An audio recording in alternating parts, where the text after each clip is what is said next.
శ్రీమాత్రే నమః. బ్రహ్మవాక్కు YouTube channel ప్రేక్షకులకు స్వాగతం. సంక్రాంతి అనగానే హిందువులకు అతిపెద్ద పండగ.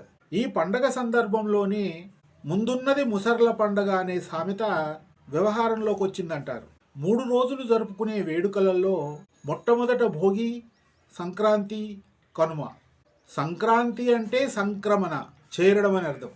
సూర్యభగవానుడు సంవత్సరంలో 12 రాశులలో ప్రవేశిస్తాడు. సంవత్సరానికి 12 సంక్రాంతులు. మకర రాశిలో ప్రవేశించినప్పుడు ఆ రోజే మకర సంక్రాంతి అంటాం. 3 రోజుల పండుగలో మొదటిది భోగి.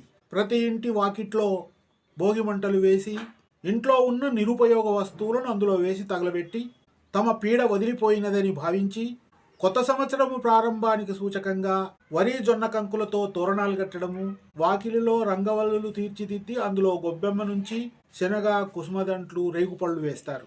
సాయంకాలం ఇంట్లో ఉన్న పిల్లలకు చెరుకు ముక్కలు, రేగుపళ్లను కలిపి తలపై నుండి పోస్తారు.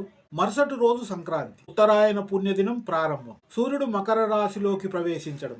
అభ్యంగన స్నానం చేసి బెల్లము, నువ్వులు, గుమ్మడికాయ దానం చేసినట్టయితే పుణ్యలోక ప్రాప్తి కలుగుతుందనే విశ్వాసం. ప్రత్యేకించి సంక్రాంతి నాడు నాస్తి, లేదు అని నోటి నుండి రాకూడదట. అలా వచ్చినట్టయితే లక్ష్మీదేవి ప్రాప్తి కలగదంటారు. స్త్రీలు తమ మాంగళ్యాభివృద్ధికై విశేషమైన దానాలను చేయాలంటారు. ఇక మూడవది కనుమ. పూర్తిగా రైతుల జీవితానికి సంబంధించినటువంటిది. తాను చేసే కృషిలో తోడుగా ఉన్నటువంటి పశువును గౌరవించే దినం. ఆ రోజు ఉదయమే లేచి పశువుల కొట్టం ముందు పొంగలి వండుతూ పాల పొంగలి, పశువుల పొంగలి అని పెద్దగా కేకలు వేస్తారట.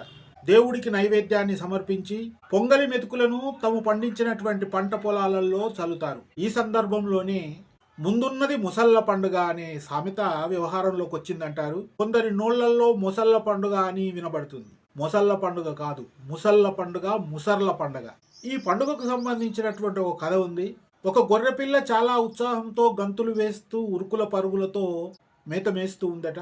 అది ఇతరుల ప్రీత్యర్థం అవుతుందన్న విషయం దానికి తెలియదు.